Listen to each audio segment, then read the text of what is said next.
This is a follow-up to the previous video I did about autocorrelation stuff, because I did that video and then I didn't do anything related to I'll just be working on other things for 2 days or whatever it's been. But then this afternoon I started thinking about it again, and I was thinking about this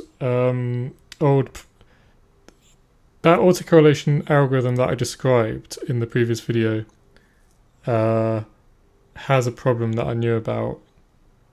The problem is basically if you have some kind of waveform that's doing this, for example,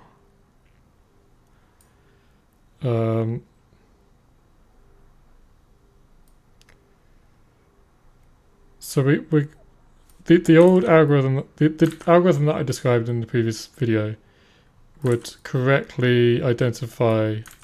I'm having trouble drawing these, but it would correctly identify these as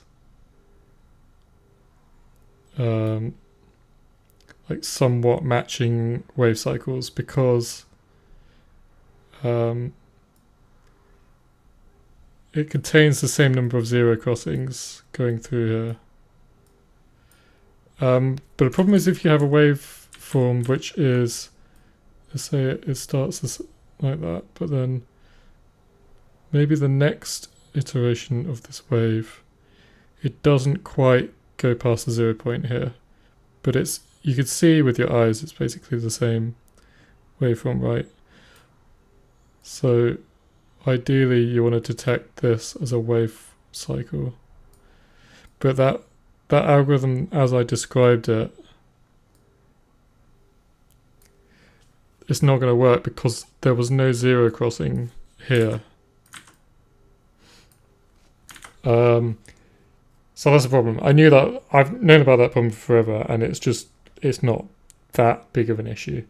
But I was just thinking about it, and I thought of an alternative to the way I was doing it, where instead of like splitting things into individual wave cycles like this based on the zero crossings, and then doing what I was doing before, where you compare this with this, and then compare this with this, and then accumulate all of the diffs.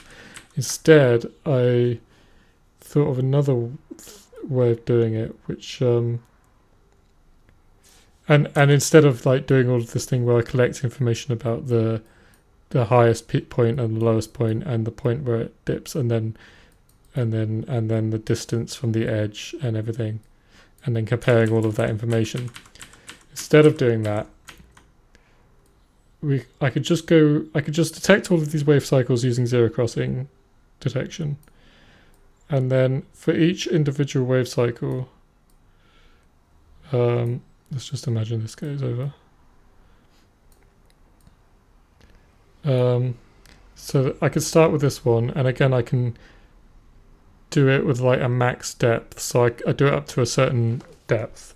So it would start with depth 1, and all I would do is I would measure the distance from here to here, and then I would just extrapolate the same distance up to here, and then I would compare this region with this region, just using a classic autocorrelation technique, the one that I was disparaging about in the previous video, where you just go like compare, compare, compare, compare, compare, compare, compare, compare, and the way I decided to do it was I would do 4 comparisons multiplied by the depth. So with depth 2, I would then do from here to here, and then again I would just look at this length and extrapolate that distance, and so the end of the second range might actually be slightly before or slightly after this wave cycle, because I'm not, for the second range that I'm comparing against, I'm not looking at the wave cycles anymore, I'm just looking at this length. And And then again, so now I'll do 8 comparisons for this. So I go 1, 2, 3, 4, 5, 6, 7, 8, something like that. 1, 2, 3, 4, whatever. But then that just eliminates the problem that I was describing, where you would have like a signal that didn't quite manage to create a zero crossing. Like this would still catch these kinds of patterns.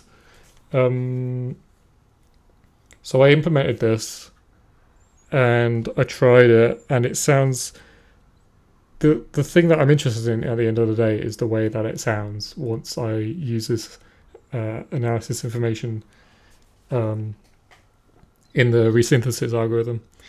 And it sounds quite similar but slightly cleaner. To my ears, it sounds slightly better than the algorithm that I described in the previous video. So I'm quite happy. Well, I did a bunch of testing with different types of samples and different sort of sample transformations and a lot of like very extreme parameter settings, and then some like normals, subtle parameter settings where you're just like pitching things up and down a little bit.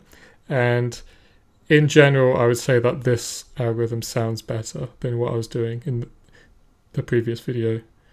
So because this is like more of a classic autocorrelation technique, I refer to this in the code as classic, and I refer to the old algorithm in the previous video as milestones algorithm, because I'm comparing those milestones that I'm collecting, like the highest point or lowest point and all that stuff.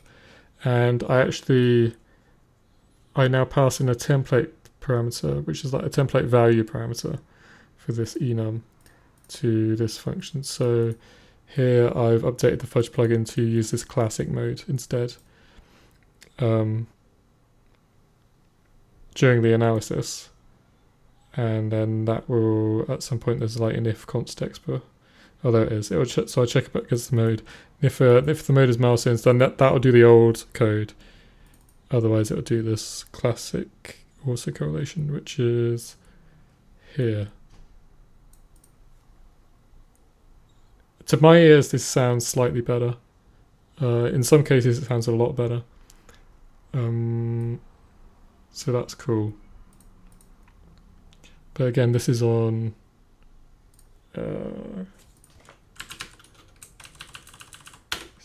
well, I'll put the link in the description if you want to play around with it. And then, and this is like an example of like, this is like an example of using it with like mono or stereo sample data. Hey, this should be, I guess this should be like this.